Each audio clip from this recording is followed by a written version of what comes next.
حضرت جابر رضی اللہ تعالی عنہ کہتے ہیں کہ انہوں نے اطراف نجد کے ایک غزوہ میں حضور صلی اللہ علیہ وسلم کے ساتھ شرکت کی. جب رسول اللہ صلی اللہ علیہ وسلم واپس ہوئے تو وہ بھی آپ کے ہمراہ ہی واپس آئے. واپسی میں قیلولہ کا وقت یعنی دوپہر کو آرام کرنے کا وقت ایک ایسے مقام پر ہوا جس میں کانٹے دار درختوں کی کثرت تھی. حضور صلی اللہ علیہ وسلم نے یہاں پڑاؤ کیا. موسم گرم اور دوپہر کا وقت تھا، اس لیے صحابہ کرام بھی سائے کی تلاش میں ادھر ادھر منتشر ہو گئے. حضرت صلی اللہ علیہ وسلم بھی کیکر کے ایک بڑے درخت کے سائے میں قیام فرما ہوئے، اپنی تلوار درخت پر لٹکا دی. ہماری آنکھ لگ گئی کہ ہمیں حضور صلی اللہ علیہ وسلم کی پکار سنائی دی کہ آپ ہم کو بلا رہے ہیں، اور وہاں ایک اعرابی یعنی دیہاتی عرب بیٹھا ہوا ہے. ہم دوڑ کر وہاں پہنچے تو آپ صلی اللہ علیہ وسلم نے فرمایا کہ میں سو رہا تھا کہ یہ دیہاتی میری تلوار مجھ پر سونت کر کھڑا ہو گیا. میں بیدار ہوا تو دیکھا کہ ننگی تلوار اس کے ہاتھ میں ہے اور یہ مجھ سے کہہ رہا ہے کہ بتائیے اب آپ کو مجھ سے کون بچائے گا. میں نے کہا اللہ. یہ 3 مرتبہ فرمایا مگر اس دیہاتی کو آپ نے کوئی سزا نہ دی اور بیٹھ گئے. اس حدیث سے ہمیں بہت سی باتوں کا پتہ چلتا ہے. پہلی بات تو ہمیں یہ معلوم ہوتی ہے کہ صحابہ کرام آپ کے لیے اپنے دل میں کتنی محبت اور کتنا احترام اور اطاعت کا کیسا جذبہ رکھتے تھے کہ آپ صلی اللہ علیہ وسلم الگ آرام فرما رہے ہیں اور صحابہ کرام کچھ دور اور درختوں کے نیچے آرام کر رہے ہیں.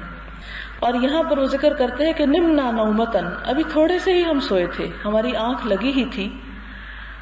تو اس وقت نبی صلی اللہ علیہ وسلم نے ہمیں پکارا.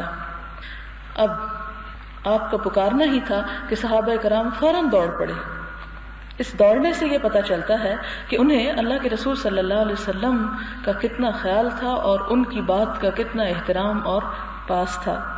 دوسری بات ہمیں یہاں سے یہ پتہ چلتی ہے کہ حضور صلی اللہ علیہ وسلم بھی آرام فرما رہے تھے اور آپ کی بھی آنکھ لگ گئی کہ چپکے سے ایک دیہاتی نے آ کے آپ کی تلوار اٹھا لی جو لٹک رہی تھی درخت کے ساتھ، اور پھر آپ کے اوپر تلوار سونت کے کھڑا ہو گیا، یعنی کھینچ کے کھڑا ہو گیا کہ میں آپ کو قتل کرتا ہوں. اور اس سے پہلے کہ وہ تلوار کا وار کر دے یہ پوچھتا ہے کہ میرے ہاتھ سے آپ کو کون بچائے گا. اب یہ حدیث باب الیقین اور توکل میں آئی کہ اس وقت بھی اللہ کے رسول صلی اللہ علیہ وسلم کی زبان سے یہی نکلتا ہے کہ میرا رب مجھے بچائے گا اللہ. اور 1 مرتبہ نہیں 3 مرتبہ، یعنی یقین اس لیے کہ 1 مرتبہ نہیں صرف آپ نے فرمایا کہ کہیں ایسے ہی اچانک عادتاً منہ سے نکل گیا، نہیں، پورے سوچ سمجھ کر کہا. اور 1 مرتبہ نہیں کہا، بار بار یہی فرمایا کہ اللہ بچانے والا ہے. تو گویا ایک بندہ مومن کا ایمان اور یقین اللہ پر اتنا بھروسہ ہوتا ہے کہ موت اگر آنکھوں سے بھی انسان دیکھ رہا ہو تو بھی موت سے نہیں ڈرتا. اور یہ کیفیت اسی وقت ہو سکتی ہے کہ جب پتہ ہو کہ موت اور زندگی صرف اللہ کے ہاتھ میں ہے. اور تیسری بات ہمیں یہ پتہ چلتی ہے کہ حضور صلی اللہ علیہ وسلم نے اپنی ذات کے لیے انتقام نہیں لیا. اب ہونا تو یہ چاہیے تھا کہ جب آپ نے اللہ کہا تو ایک اگلی حدیث آپ دیکھیں گے کہ اس سے ہمیں پتہ چلے گا کہ وہ تلوار اس کے ہاتھ سے گر پڑی خوف کے مارے. جب گر پڑی تو آپ صلی اللہ علیہ وسلم نے وہ تلوار اٹھا لی. اب انصاف کا تقاضا تو یہ تھا کہ وہ اٹھائی ہوئی تلوار سے آپ اس کا گلا اڑا دیتے، اس لیے کہ اس نے آپ کو قتل کا ارادہ کیا تھا، لیکن آپ صلی اللہ علیہ وسلم نے اسے معاف کر دیا. اس سے اگلی حدیث بھی اسی سلسلے کی ہے لیکن تھوڑی سی تفصیلاً ہے، اور وہ کچھ یوں ہے کہ ایک اور روایت میں حضرت جابر رضی اللہ عنہ یوں بیان کرتے ہیں کہ ہم غزوہ ذات الرقاع میں رسول اللہ صلی اللہ علیہ وسلم کے ہمراہ تھے کہ ہم ایک سایہ دار درخت کے پاس آئے. وہ درخت ہم نے رسول اللہ صلی اللہ علیہ وسلم کے آرام کے لیے چھوڑ دیا. یعنی اس میں تفصیل زیادہ ہے کچھ. پچھلی حدیث میں غزوہ کا نام نہیں لیا گیا، صرف یہ بتایا گیا کہ نجد کے علاقے کی طرف ایک غزوے میں ہم شرکت کے لیے گئے. یہاں بتایا گیا کہ اس غزوہ کا نام ذات الرقاع تھا. پھر یہ کہ اگلی بات ہمیں یہ پتہ چلتی ہے کہ نبی صلی اللہ علیہ وسلم کے ساتھ ہم ایک سایہ دار درخت کے نیچے آ بیٹھے اور ہم نے یہ نہیں کیا کہ آپ صلی اللہ علیہ وسلم کو چھوڑ دیں کہ وہ اپنے لیے کوئی اور تلاش کر لیں اور ہم چونکہ زیادہ ہیں تو ہم یہیں بیٹھ جاتے ہیں. نہیں، وہ آپ صلی اللہ علیہ وسلم کے لیے چھوڑ کر صحابہ کرام اپنے لیے کچھ اور دیکھنے کو دوسری طرف نکل گئے. اس وقت ایک مشرک آیا. رسول اللہ صلی اللہ علیہ وسلم کی تلوار درخت پر لٹکی ہوئی تھی.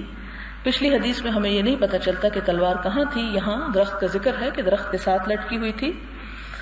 اس نے وہ رسول اللہ صلی اللہ علیہ وسلم پر تان کر کہا کہ آپ مجھ سے خوفزدہ نہیں ہیں، یعنی میں آپ کو قتل کر دوں؟ تو آپ صلی اللہ علیہ وسلم نے فرمایا ہرگز نہیں. یہاں لفظ لکھا مطلق. مطلق کا مطلب بھی ہوتا ہے بالکل نہیں، یعنی آزاد. وہ کہنے لگا اب آپ کو مجھ سے کون بچائے گا؟ حضور صلی اللہ علیہ وسلم نے فرمایا اللہ.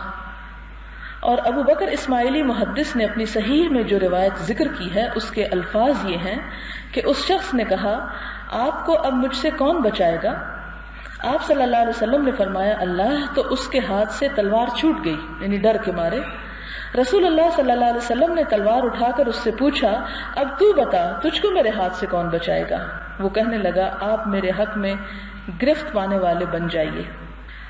اور آپ صلی اللہ علیہ وسلم نے فرمایا کہ اللہ کی وحدانیت اور میری رسالت کی گواہی دے دو. کہنے لگا یہ تو نہیں کہوں گا. کافر تھا. البتہ آپ سے یہ وعدہ کرتا ہوں کہ نہ تو خود آپ سے لڑوں گا اور نہ ان لوگوں کا ساتھ دوں گا جو آپ سے لڑیں گے. بس آپ نے اسے جانے دیا. وہ اپنے ساتھیوں کے پاس آیا اور کہنے لگا میں لوگوں میں سے بہترین شخص کے پاس سے ہو کر آ رہا ہوں، یعنی حضور صلی اللہ علیہ وسلم کے پاس سے جنہوں نے اپنی ذات کے لیے انتقام نہیں لیا.